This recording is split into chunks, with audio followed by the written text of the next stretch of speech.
Welcome to Mastering the Art of Real Estate. I'm your host, Debbi DiMaggio. I cannot believe I made it here. I just got in from Los Angeles, a quick 50-minute flight, and it was delayed, but we are here. I'm here to welcome Brent Bowers. Brent, let's bring him in. Hi, how are you? I'm so good. How are you doing? Good. You know what I forgot to ask you? Where are you from? Where are you calling in from? I am actually in Florida right now. I grew up in Florida. I started my business in Colorado, but I'm in South Florida. Oh, okay, good. I'm very visual, so I'm like, where is he in the world? Yeah, on the East Coast of South Florida. Yep. Yeah, nice. Brent Bowers is an investor and coach with a focus on buying and selling vacant land. As an Army officer with over 8 years of service, Brent was spending a great deal of time away from his family, and he knew he needed to make some changes in order to be more present with his wife and children. In a short period of time, Brent was able to expand his business, hire a team, and most importantly, spend quality time with his family while still working hard and helping others.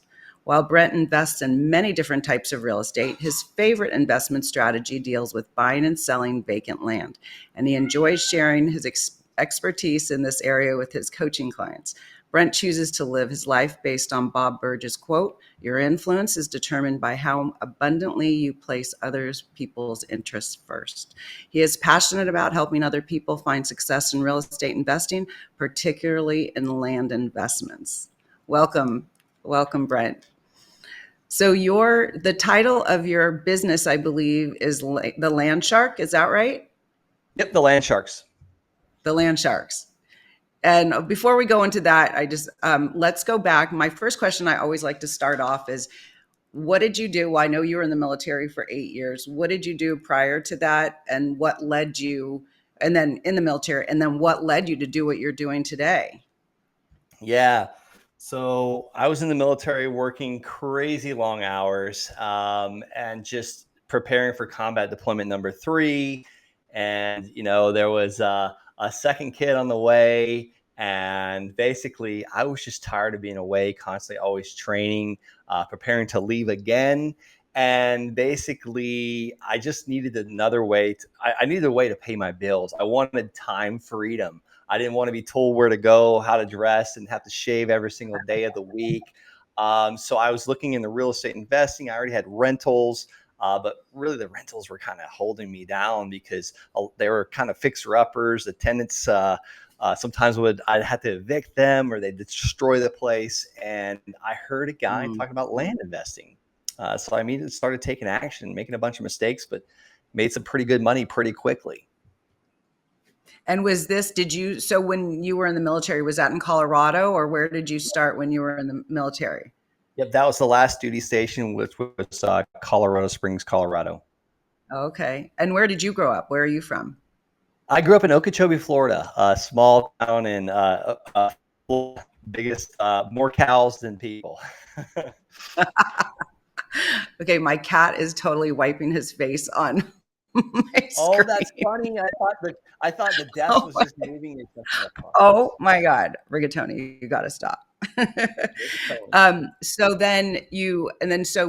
did you start with the investments in Colorado Yeah, and the yeah, that was the buying? first land deal ever was in Colorado. Yep, you got it. Yeah, I took action immediately. I just started mailing people that were behind on their taxes, and this was county held tax. It was the county held tax delinquent list, and Oh, this land was pretty inefficient, not buildable, not accessible, landlocked. So the owners of this land didn't even want the land. So basically, they we're like, yeah, just take it. Here, I'll give it to you for a couple $100. And that was the first one I did. wow. And a realtor bought it for me for 5,000. I paid $285 and a realtor bought it for me for 5,000. So I was hooked. But so it wasn't buildable, or Yeah, it was not buildable due to the city. One ingress, egress. It was on the side of a mountain, so they wouldn't allow building on it. So the person that bought it from me was just speculating, and I was like, "Hey, there's unbelievable. This is too good to be true." So I bought right? another one, $500 the second time in a different area of Colorado, and this one it was actually landlocked, surrounded by state land. And I put it on Craigslist and sold that one for $500 down and $400 a month. And I was like, this is incredible. Now I have passive income. I have time freedom, and I'm like, my truck payment's being taken care of. So this is what people talk about as far as passive income. And I was like, I talked to my wife, Emily. I was like, we just got to do this 10 more times, and all of our expenses are covered. That is financial freedom. That's And incredible. But what I still don't understand is if you're buying properties that couldn't be built on, why were people buying them? I stopped asking why. Why do people take Rolexes and bring them to the pawn shop? I don't know. Okay. But they Okay. were buying them. I'll tell you, so many examples. I mean, some people just wanted to own a piece of America. Wow. I would sell land to truck drivers that would just park on it. Sometimes they Oh, just build a barn for agricultural purposes.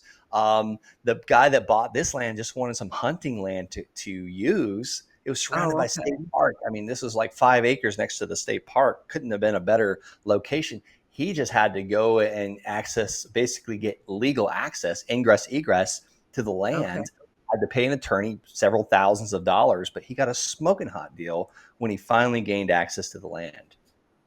Wow. Okay, that's cool. So you did that in Colorado, and then how long were you in Colorado before you moved to Florida? And what made you go to Florida?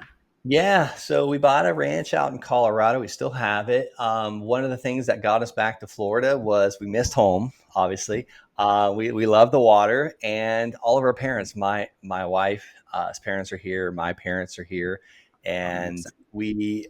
So all through COVID, we own a 58-acre ranch.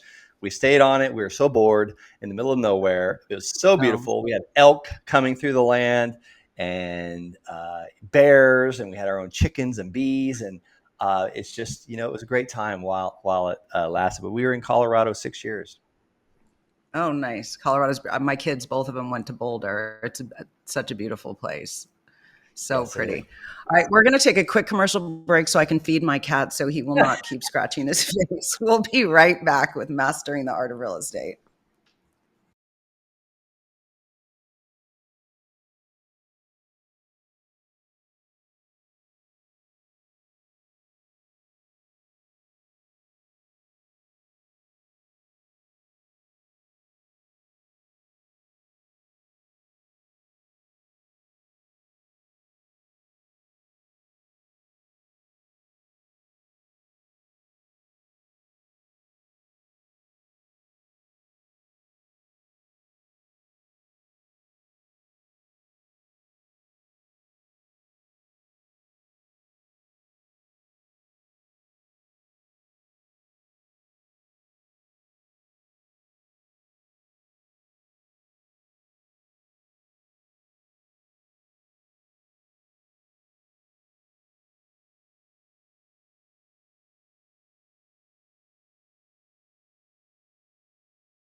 Welcome back to Mastering the Art of Real Estate. I'm your host, Debbi DiMaggio, and we are here with the land sharks, Brent Bowers, and we are learning about why it's so amazing to buy land. Now, I'm a residential real estate agent, so I know what I do, but this is very different. I'm sure, lots of different things you need to do, like when you're buying land. And I'm assuming, are you doing surveys? What goes into buying a piece of land?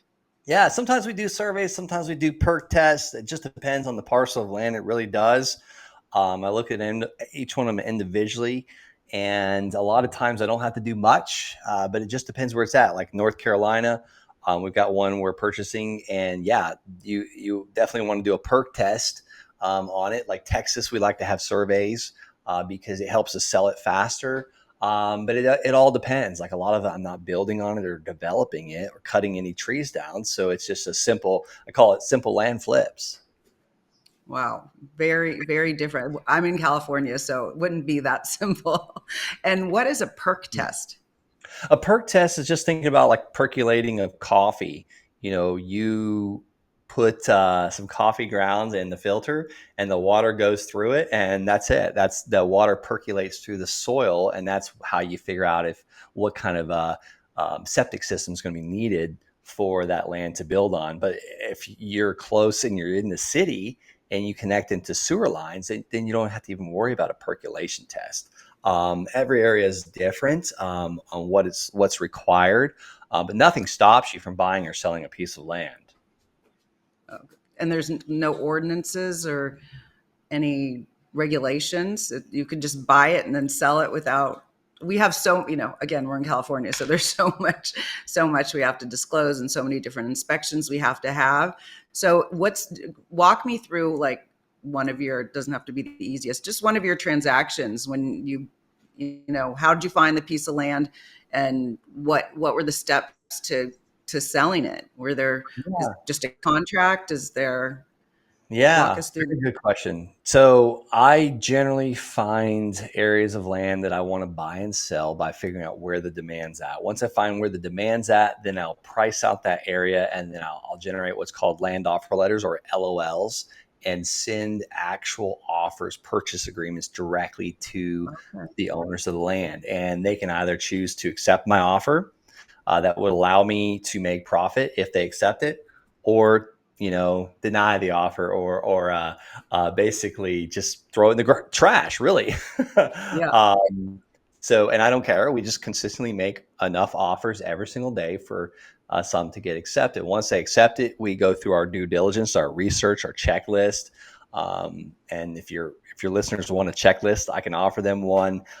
This has been very important to me because a lot of these things we've learned the hard way, unfortunately. I hired a coach. I hired a coach to help me to do land deals after I think I did about 10 or 12 of them and made so many mistakes. But they can get that checklist if they go to the landsharks.com/DD as in due diligence.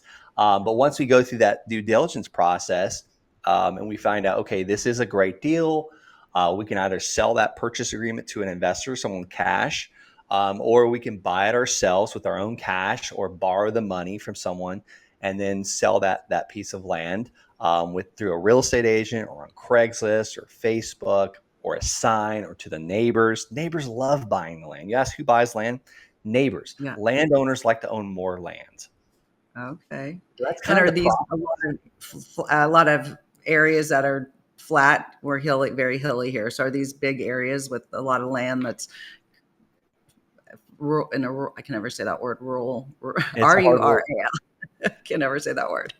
Sometimes they're in mountainous areas, sometimes they're in deserts, sometimes they're in the woods. So it doesn't really matter as long as there's room for profit in the land deal. And when you're making offers to these owners, they're going to you say, I'm going to mark it up, and then you sell it after that. You don't buy it first and then sell it. Do you kind of lock in the deal with the homeowner and then the landowner and then sell it when you find a buyer? Sometimes we call that wholesaling or assigning the contract. These days, I prefer to buy it myself and then turn around and sell it. But yes, at one time, I was pretty much assigning all the contracts, all the purchase agreements. My first several, I gave you the example where I bought them and sold them to a realtor. The second one I bought and I seller financed. But I prefer to seller finance most of the land that we buy so we get consistent monthly payments. Right. And you don't only work in Florida. Tell me the states that you're in right now that you're doing deals in. Yeah. Some of my favorite states are Georgia, South Carolina, the Carolinas, actually, Colorado, Arizona, Texas, Florida. Yeah, those are probably my favorite. Wisconsin's another nice one. I like that too. And did you go to all these areas and look in the area and scour it? No, I don't have my own No. plane. No way. I don't. I did not. I do not. If the land's close by, I really enjoy going to it and checking it out. But no way. I mean, I've done over 300 land deals, and I haven't Wow. went to even half of them. You were able to do enough research without going. That's so interesting. Oh my That would goodness, be hard. we have so much power in these cell phones and these Right. computers. I mean, that's really all you need. So I had someone. We've got So I've taught a lot of people how to do this as well. We've got people in Canada doing this. We've got people in Germany doing this, in Belgium and Spain and the Middle East. I just hung up with a lady in Mexico. It's just, you don't need to be there. And so, okay, let's jump to that. So you coach people to, are they on your team or are you coaching them so they can do it on their own or both? Yeah, a lot of these people do it on their own. I work with a lot of military people that are either still in the military or they retired from the military. I was in the military, but yeah, these people are actively building their own businesses that supports them, gives them time freedom and financial freedom and geography freedom.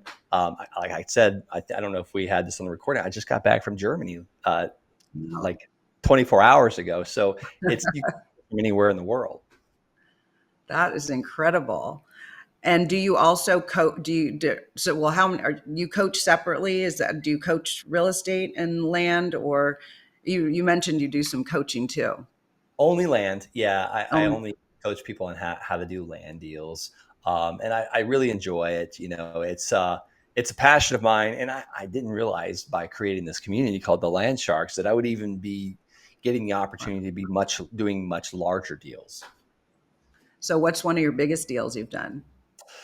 I'm working on one right now. We are under contract. We're actually going through what's called entitlement process, where we're subdividing the land. We're taking Oh, wow. 30 something acres and turning it into 80 buildable lots. Probably this one right here. It'll be a couple $1 million land deal when we're finished with it. And what state are you in? Is that Uh, one what, in? I actually can't Oh, disclose okay. the state yet Okay, because that's okay. we're still in the We process don't of want, it. but that's Um, big, doing the entitlements and yeah. subdividing. So that's more complicated than, buying these pieces of land and flipping them so Yeah. quickly. I've sent the money. That's how far we are. We're waiting on some approvals. But yeah, I'd tell you offline, but not on the No, recording yeah, yet. that's totally okay. Totally okay. Just want to educate our viewers. So, if someone wanted to partner with you, or do you have team members? If someone wanted to be on your team, let's say they wanted to be on your team for a while, so they can learn from you, and Yeah. then later go on. What are some setups that people can get involved with you? Yeah, one of the best ways is go to the landsharks.com and schedule a call. I'll ask you for like your name and your phone number and your email, and I have that discussion that way. A lot of the people that I hire have for my own team are people that just they've come to the Land Sharks community. They just want to attach to a team. I do partner with people all the time as far as funding partners, lenders, people that just have some cash. They don't want to put in the stock market, or they've got their IRA or 401k and want to earn a nice return on investment secured by real estate. I partner with people like that all the time. I partner many ways. Sometimes people just want to learn this business, and that's my preferred. I love to teach it. That's what gets me excited. That's why I'm on this podcast. And then I partner because sometimes people just have land deals they just need some help with, and Hmm. they're not always deals. Sometimes they are, though. Right. That's incredible. Well, you are so busy. It So, always what are seems three that tips? way. It always I seems mean, that it's way. well, I guess it seems so complicated to me. I'm working on selling a lot right now, and it's probably been 3 or 4 transfers of title on this lot. This is the first time I've been in real estate over 30 years, and the title was transferred incorrectly. I won't go into it, but it's been a year on just this one lot that I've been working on. So it overwhelms me what you do right now, but I'm sure it's not as complicated as not always what I'm working on right now. But what are 3 tips for buying land most first time home buyers don't consider? Yeah, 3 tips for buying land that first time buyers don't consider. It probably can definitely be found in that due diligence checklist at the landsharks.com/DD. But one, if you're looking to make money on it, you need to make sure they're like, what is it worth? And are you buying it for cheap enough? Number two is, how are you going to access that land?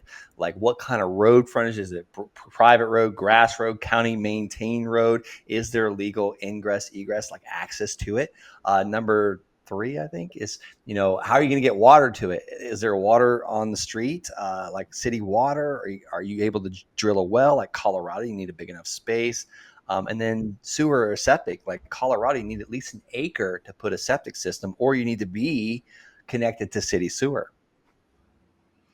So are a lot of these, it sounds like a lot of them are outside the main suburban areas. Is that true? Are they kind of, or some within the city?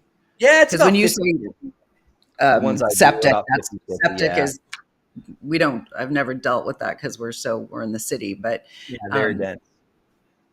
and is it hard to go through? Are you working with the city and the county trying to get all of this organized, going through that checklist and making sure?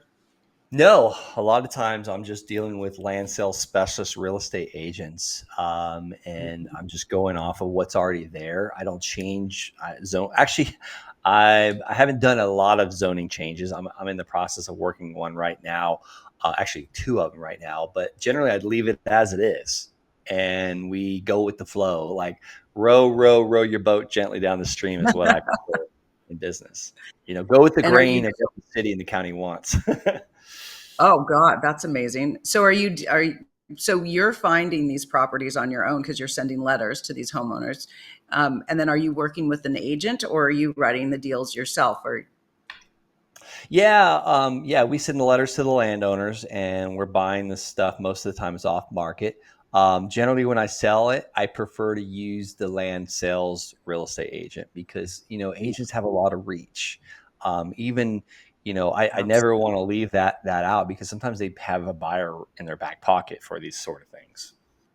Absolutely. No, I 100%. I was training my son who started working with us, and I got all excited about buying a property up in Santa Rosa, which was near Healdsburg. And and there's a lot of land after the fire. And I said, well, let's go up there. And we sat down with one of our colleagues, and I said, we would never want to do this on our own. We have no idea about buying land. We have no idea about all the rules.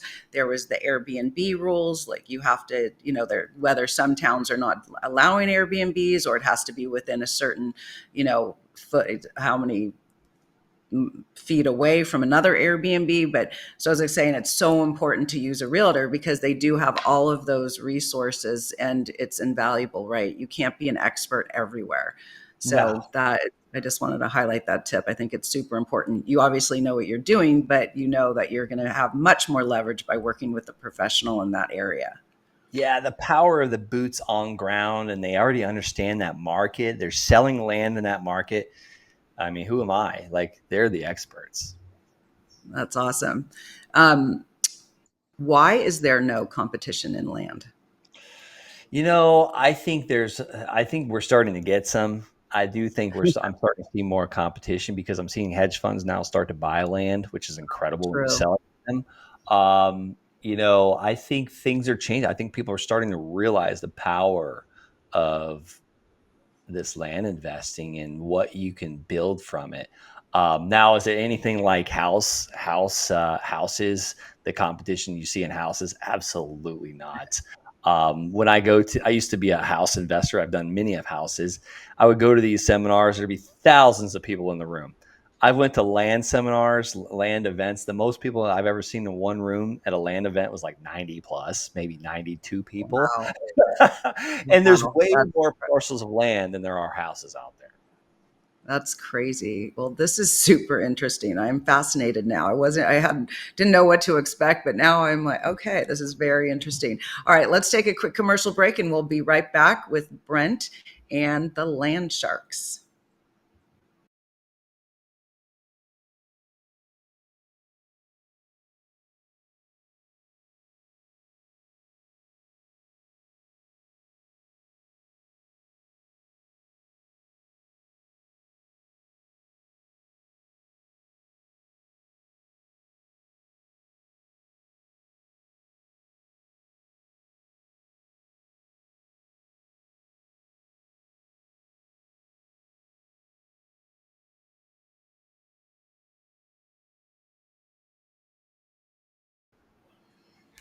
Welcome back to Mastering the Art of Real Estate. We're here with Brent Bowers of the Land Sharks. Brent, how do you locate property in markets outside your own town and city? Yeah, I keep it super And state? simple.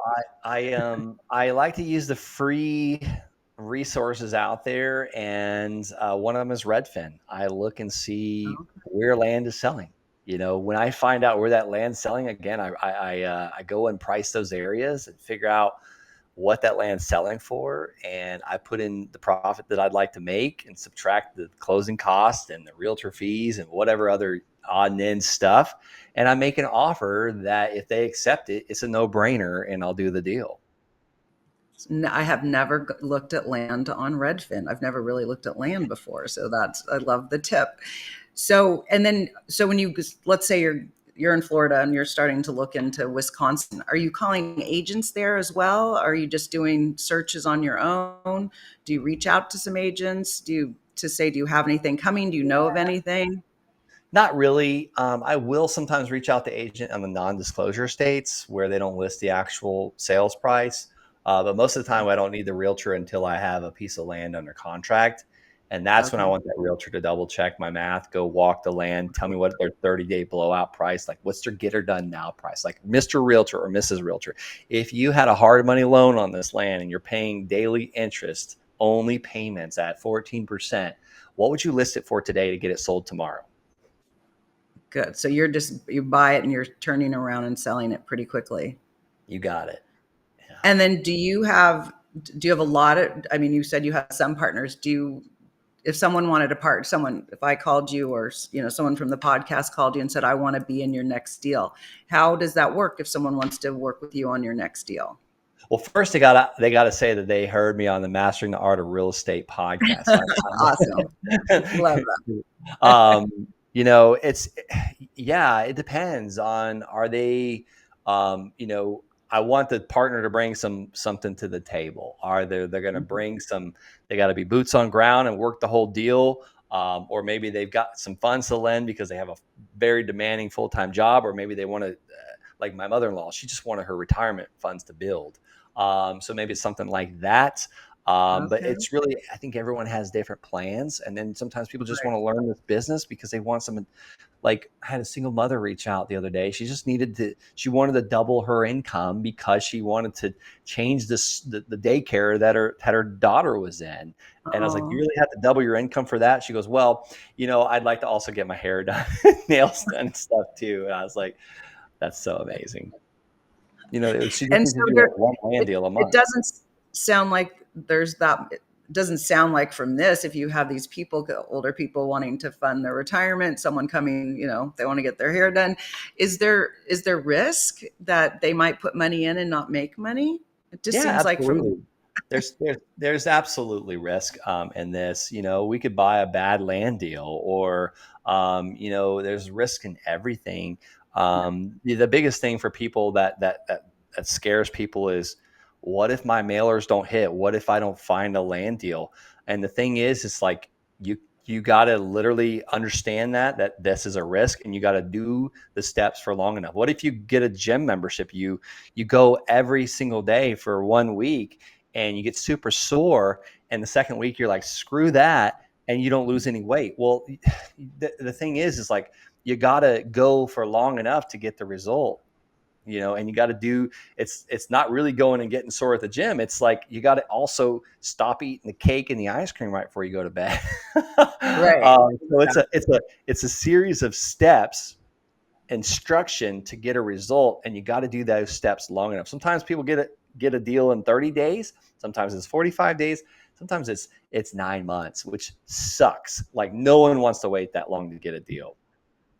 So let's say I was gonna thinking about, I live here in California and I want to get involved. I could say I'm boots on the ground. Would you give me a letter template and I would start Yeah, mailing out and yeah, then get something? And then I'd have to partner with you because I would not know. I am a real estate agent for over 30 years, but I wouldn't want to make a mistake. And I think, and how I tell our agents too, it's better to partner with someone so you can learn and know what you're doing. So you would partner with me on something like that. We'll go find an area. I can educate you about my area and how far you have to go out to find some land, and then send letters to owners. That would be fun. yeah. I partner all the time with people that come into the Land Sharks community. But yeah, I'll give you a letter right now. Just go to thelandsharks.com/LOL. That's my land offer letter. Where do you Love it. pull a list of landowners? Go to the landsharkslist.com, thelandsharkslist.com. You can pull a free list today, 50 letters, I'm sorry, 50 records, and mail Oh, them that wow. land offer letter. Or maybe you're like, what do I offer on the land offer letter? Well, heck, just Right. send them a postcard, a simple postcard that says, hey, my name is Brent. I'm interested in buying your land in San Bernardino, California. If you're interested in an all cash fair price offer, call me or text me. God bless you. If anybody wants that postcard, just go to thelandsharks.com/postcard. I really want to get people taking action, because when the action, like I heard a podcast, I took action. Thank God. I made a lot of mistakes, but it changed my life. I got out of the military in 3 years. I haven't had a real job since 2018, which is baffles my mind. But it's Wow. just, it's been a fun ride. It's amazing. No, I'm excited. It's so fun. It's what I love about this podcast. I'm always learning something new, and this is definitely new because most of the time it's agents or coaches, but this is incredible. Why would someone consider investing in vacant land if they're already investing in other types of real estate? Yeah, I invest in other types of real estate as well. I own industrial buildings. I'm hopefully buying a 15-unit mobile home park here soon. I own several houses. I own a 19-unit apartment complex, a 9-unit apartment complex. Land is probably the easiest of all of these. Right. No And people. yeah, How do you scale your investing business and hire a team? everyone wants to scale. I Since 2016, I've had a team, and like shrank the team. I've had a big team. I've been up to 16 people, which is not really that big in the grand scheme of things. But I'm now shrinking my team again, to where it's probably just going to be me and my office manager here very soon, because the big team is not. I have the office, which we've now rented it out, which is even better, collecting a rental check than me having to go and make sure there's coffee and it's clean and smells good and people can come into it. People get aggravated with this now. They said, I tried to go by your office, but it was a UPS box. I don't want you showing up, type thing, um, unannounced. But how do people scale? Well, I'd say the first thing you do is do what you do best and contract out the rest. So whatever you enjoy, do that while you're starting. Keep revenue in the first position. Put some money in savings, pay off your debt, pay off your house. And then start thinking about scaling. This is I think there's seasons of hustle, but maybe you already have a full-time job, you make a pile of money, then go on Upwork and find someone to help leverage. I hired an acquisition manager first, then an executive assistant. I have an office manager now. She pretty much runs the rentals, and oh yeah, I do have a full-time bookkeeper as well. He makes sure everyone pays. That's very Yeah, important. exactly. What are some of the biggest challenges that you've had? I mean, it must have been kind of scary. You had a job in the military, and then you started doing this. And what were some of the biggest lessons that you've learned, or from some of this maybe scariest deals that you've had? Yeah, leaving the military was deathly crippling, scary. I'd been to two, I've been to Afghanistan combat zones twice, but leaving that consistent check when you have two Mhm. children and one on the way, a third one on the way, and a wife like that likes a roof over her head. I don't understand why it's so important, but no, um, I was afraid, and I wanted to make sure that I was making consistent income to do that. And I was freaking out for the first several months after I got out, Yeah. because I'm like, am I going to be able to pay my mortgage, type thing? Um, so my scariest deal, my worst deal, I bought a piece of land that wasn't buildable. I had access, ingress, egress, had legal access, but the county would not allow me a building permit if I didn't build the roads. And I didn't know that when I bought it. No one made the call to make sure we can get a building permit. We saw we had legal access. It was a grass road, no problem, right? Well, we listed it for like 6 months and like had all these showings. I'm like, what is going on? Why is no one buying this? No one's making an offer. It's like a no-brainer land deal. We're the cheapest on the market. So I call the county. Actually, I had my assistant call the county and say, hey, what can we build on this? They said, you can build a single family home. To get a building permit, you need to put in the roads, the storm gutters and sewer, not sewer, storm drainage and curbs and gutters. And I was like, oh my God, Oh, that's going to wow. cost like $900,000 to put in this road.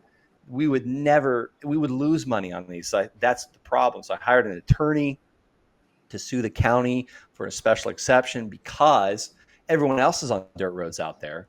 But now Oh, we're making a shift. I'm just going to put an agricultural barn on this thing, and it's going to cost me like $40,000 to build this. No permits needed. That's why I'm doing the zoning change, and I'm going to sell this for like 250 grand. We'll make profit, not as much as I planned, but it's going to be a really cool thing. So and so they sued. You sued, and did you yeah, win? the freaking attorney didn't do anything for me except for cost me money, honestly. But no offense So to him. how'd you get out of this one? What happened? Did you sell it? So you know how it's funny. Like sometimes when you want an answer from God, you just got to sit still. Uh-huh. So I sat still on it for almost a year, and I'm on Facebook, and I see this beautiful steel building pop up, and I'm like, I've always wanted to build one of these. So I took a screenshot of the steel building, and then I contacted that company. I said, how much would it cost to build one of these? With concrete and everything, it's going to cost like $40,000. And I borrowed his photography, and I should have asked for permission, by the way, before I did this, um, and put it on my land basically. And I showed people what it would look like. I had Oh my God. 47 messages in 24 hours of people that wanted it, and I priced it at Wow. where I would need to be to make like a little bit of profit. So I know there's demand for the market. I contacted the builder. He said, "Yeah, I actually saw your marketing. That was pretty cool, and we're going to do it." And so, but but what happened to all the money that you're supposed to put in to appease the county? Yeah, great question. I don't have to build a road if it's used for agricultural purposes only. So I'm going to do the zoning change from residential. Unfortunately, I was going to put four of these on there because I have 4 1 acre parcels, but I need 2.5 acres minimum to do it. So I'll just leave it all together. I'm going to build, and basically, it's going to be a barn. It's going to take like 3 months to erect this. And by the way, that Okay. $40,000 price is them doing it. I don't have to touch it. Um, so I'm going to leave all the trees that I can. So it's almost going to be like a secluded barn that someone can go and just store things, or have a horse. They can clear more land if they want. I'm going to have a Okay. green roof. People love this kind of stuff in Florida. They want to be like in the city, but kind of like hidden. Okay. So it was residential, but you just zoned it, then you were able to, or did you rezone it for agriculture? We're going through the process right now. Yep. Oh, okay, you're doing it right now. Yeah. Wow, that's amazing. And what you said, the tower, I'm sorry, I'm total city girl. What was this tower that you were talking about? The silver tower.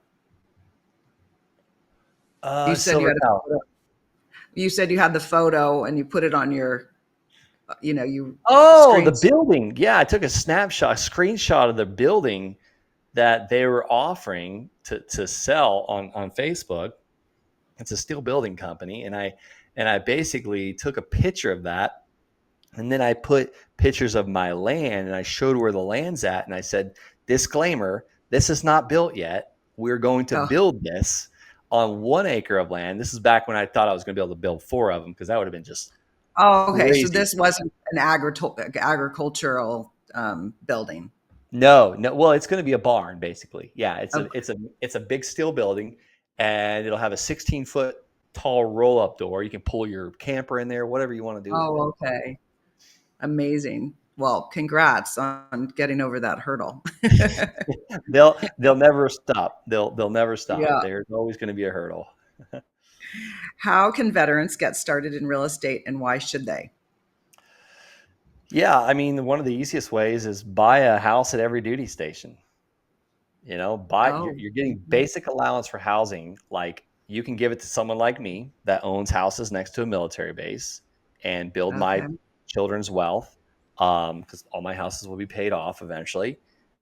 Or you can just start building your own wealth, get your VA loan. When I was in Germany for 3 years, I paid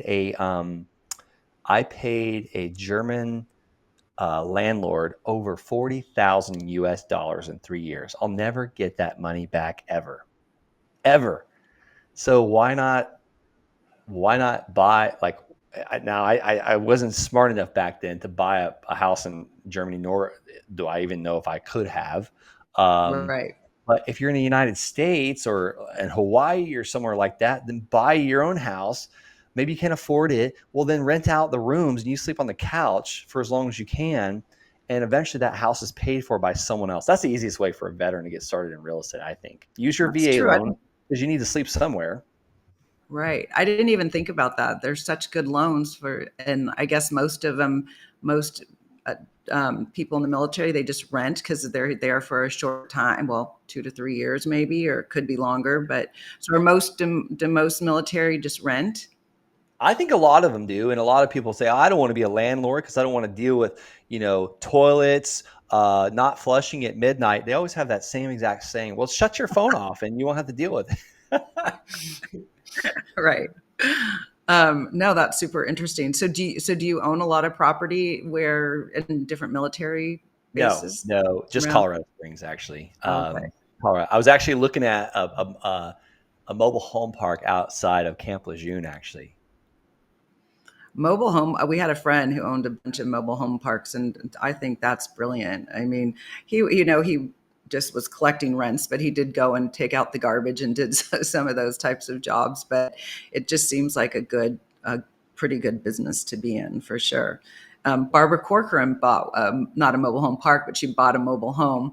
She started Corcoran, our company, Corcoran Group, and she bought one in Malibu. And um, I mean, I've had another real estate a friend who was our broker at one time, and he bought one in Palm Springs. So they have there. It's a community that I've never really seen before, but it's interesting, and you can own your own property. What is your key to success? You know, just get out there and take consistent action every day. Be consistent, show up daily. It's like I have someone I'm coaching. I just hung up with him a little while ago. It's like, "Do you have a gym membership?" He goes, "Yeah." I was like, "Are you going?" He goes, "Once a month." And if he's telling me that, it's probably once every 2 months. I said, just go and check in every day. Just sign in. Just scan your thing and walk back out every day. Like, if you want my coaching to help you, I need you to just be consistent. And he's supposed to text me tomorrow when he does. It's just sometimes we just got to be consistent and have a little bit of someone watching over us. Right. Like, I have 3 kids watching me and a wife. You better believe my wife doesn't exactly know what I do every morning, but I know she's watching, and I want her to know that I'm doing my morning routine. It's wake up in the morning, drink 20 ounces of water, go for a quick walk around the block, do some breath work, and I show up a different man when I do that compared to like this morning. I had jet lag like crazy Oh, I um, bet. from Germany, and my 6-year-old daughter wakes me up at 5:58, and I was just like in a bad mood for like the first 30 minutes because someone woke me up on their terms. Like, I want to wake up on my own terms, even if I need an alarm clock to help me. Right. No, I was just going to ask what your morning routine is. So you just most successful people I notice, and I ask this question a lot, what your morning routine is, and you did say it. You wake up and you drink water, and I'm sure there's more of a workout in your day than Oh walking yeah. around the block. Oh yeah, absolutely. No, I love the morning routine. It's always changing. I just Yeah. adapt and change. I get bored really easily of things.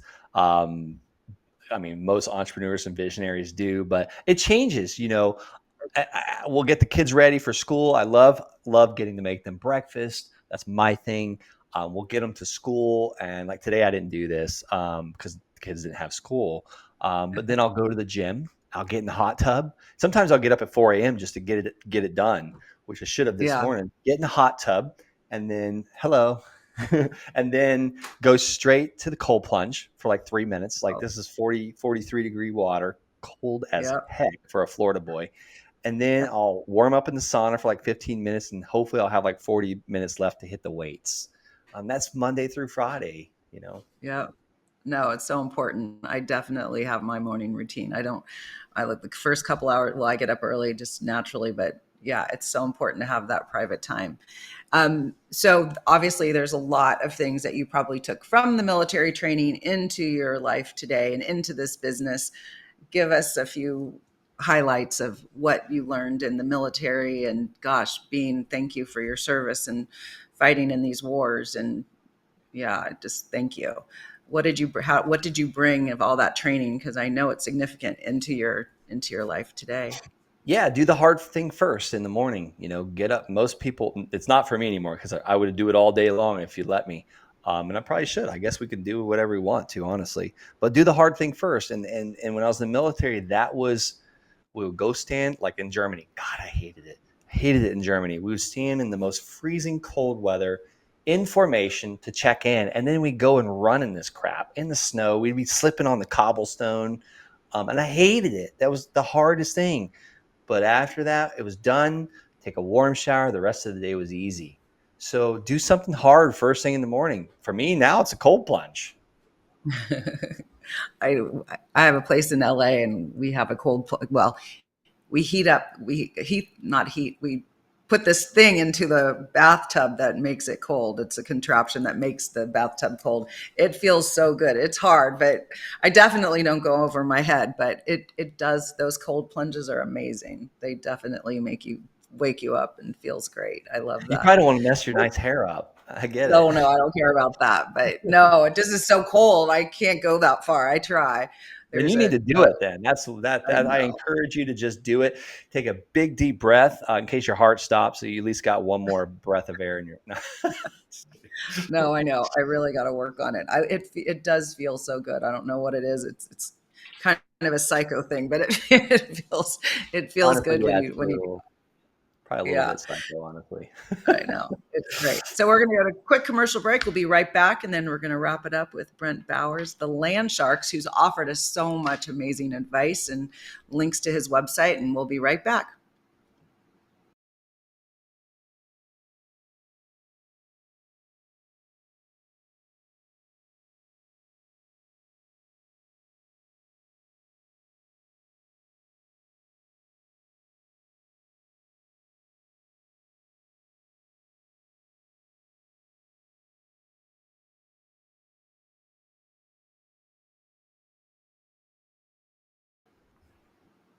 Welcome back to Mastering the Art of Real Estate. We're here with Brent of the Land Sharks. I want to thank you so much for sharing with our audience your website, thelandsharks.com. You've offered so much great advice. You've offered checklists to get into land. You've offered to talk with people and train them. Is there a fee if someone wants to get involved? You said you just got off the phone with a lady in Mexico.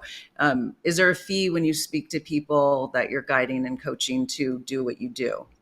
Yeah, if they want to join the Land Sharks community and get all the resources, access to me via cell phone, coaching, one-on-one, absolutely, there's a fee. It's very expensive. I can't bring on very many people. I want to work with only the people that are committed, not kind of like, oh, I'll try this out. If I hear that on a call, I just like Yeah. this. I'm not the coach for you. I want dedicated, committed people. Like I love working with veterans, military members, because usually it's like you're in or you're out type thing. Right. Yes, there Right. is a fee. It's not cheap. I can't take on everybody. I'm one person. I Yeah. don't want to be another program or another online course. If Mhm. you're coming in, you're in this for or you're not type thing. Nice. And they get to work with you. Yeah, me and my assistant coach Bill Rafter, who's absolutely incredible. He's better than I am. That's incredible. Well, it's so amazing. You are super busy. So how are you staying organized? How are you keeping everything organized and spirited and happy, and three kids and a wife and multiple properties and a big business in Yeah, my very wife is many coming in here looking for states? me. How do I stay organized? One, my wife is very organized. I'm not. You should see my office. Sometimes it's an absolute disaster. Um, and my office manager, she organizes me. She does the best she can. Um, but I surround myself with good people that help me stay organized. And so you could do what you do best. That's All right. right. Yes. Rigatoni's trying to break my light right now. What is your next goal or goals? I'm sure you have more than one. Yeah, I got so many. One, I want to close out some land deals that have been taking longer. Two, I am, I'm working on debt free, eliminating some debts, even though they're good debts attached to real estate. Mhm. However, we've built enough. I've acquired enough. Now it's time to pay those down. Um, in addition, my third goal, I want to own my first mobile home park. Okay. I've got quite a few that I'm looking at. I've got some houses that I would like to sell and maybe buy with the funds from that. And I'm literally like not renting these houses out because I'm like, do I sell it or do I Oh, keep it? I'm almost like I'm at an analysis paralysis point. Really, I need to just make a oh. decision. So they're empty because you're trying to decide if you should sell them. And well, I guess you can sell them and then go buy your mobile home park. Done. Exactly. Yeah. And like more than quadruple the cash flow to tap into some of this equity. But it's just, it's, yeah, that's one of the biggest goals, probably just to get the mobile home park. But I will not be the guy getting the trash out. I'm going to sell the units to tenants. I want to improve their Oh, lives. Plant flowers. I want to provide pressure washers and paint, so we can like literally have, because people like think here mobile home park and they just, I've looked at so many that got like mold on the sides of the parks. I'm like, boy, if they just pressure washed it and painted it and planted some flowers, right. people wouldn't have such a stigma on it. And I'm still land investing, but I'm getting paid 15 times on this very small parcel of land, and I'm creating homeowners. That's amazing. That's great. It sounds like are a lot of mobile home parks in Florida. Yes, but I'm not looking in Florida. Oh, I'm okay. thinking about getting out of these areas where like very high insurance out here in Florida. Oh, right. Um, and yeah, there are quite a few in Florida. I shouldn't say that there's not. What areas are popular or where are they more plentiful, these mobile home I'm still parks? learning. I'm not an expert, but I've looked in Yeah. Mississippi and Alabama and the Carolinas. Okay. Okay. You are everywhere. So how could we help you? How could I help you with your You business already if there's have. anything? I've enjoyed talking today. How can you help me? Gosh, I don't know how to answer that. You already have. Like you got an amazing podcast, and just thanks for having me. And you You're know, welcome. yeah, Well, I'll be going on your website, and if possible, I'll send some letters out and see what I could do and then call you for your assistance and let's partnership. go. Do it. I Let's love do that. it. That Let's would do help it. me a lot to see you take action and get a land deal. That'd be incredible. Oh, it would be really fun. It would be just a really fun result from this podcast. So, well, thank you so much for being on the show. It was so great to have you. Hopefully, you'll get some rest tonight and come down from your jet lag and spend some time with your kids today since they had a surprise day off. Maybe the day after Halloween, no teacher wants to see them in the classroom. I'm sure that's it. I think that's pretty smart of these teachers. They've been Exactly. really good today, though. They've been amazing. I was surprised, honestly. They ate all this candy last night, stayed up late, and they've been incredible. But that's me. My wife's been with them most of the day, so I don't Right. know. Exactly. Exactly. Well, thank you so much. Thank you for being on the show, Mastering the Art of Real Estate. And we can find Brent on thelandsharks.com. God Thank bless. you. Thank you. Tune in each week for another episode of Mastering the Art of Real Estate with host Debbi DiMaggio. Here Fridays, noon Eastern on the Bold Brave TV network. Tune in to where real estate matters matter.